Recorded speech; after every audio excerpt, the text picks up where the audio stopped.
Genet Mehari here, realtor in Calgary, with the message, courageously love yourself.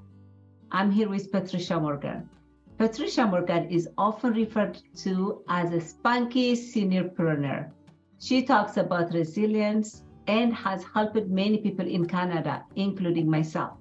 With a master's degree in clinical psychology, she has authored several books on resilience, stress management, and women's issues. Patricia is a therapist, mother, grandmother, and happily married most days. I'm excited to have Patricia. Welcome, Patricia. Glad to be here. Thank you. Patricia, I have a question to ask. Okay, so what are limiting beliefs? Limiting beliefs are patterns that are developed in our brain, often unconscious when we're very little children and we don't remember some of the things that adults said to us.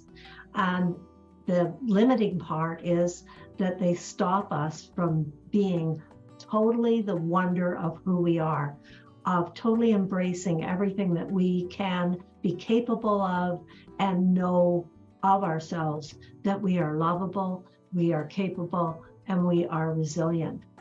When we have limiting beliefs, we doubt our capacity to be loved, and to accomplish goals that are in our heart.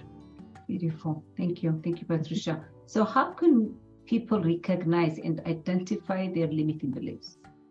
Well, they can start by noticing when they end the sentence of I am. And if the end of I am is anything that is negative, judgmental, or putting you down less than anybody else, that is probably a limiting belief, because each one of us have a gift. Each one of us has something unique about us that the world would lose if we weren't here.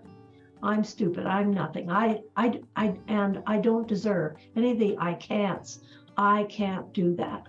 I'm no good at singing. If they can talk, they can sing. Of course you can. We want to stop and say, is that true? Would I say that to a friend? When somebody else is saying it, it sounds like this: you are stupid. Well, would I say that to a friend? Would I say that to somebody that I cared about? Well, that's what it means to courageously love yourself, is to catch yourself when you're being unloving, right? Yeah.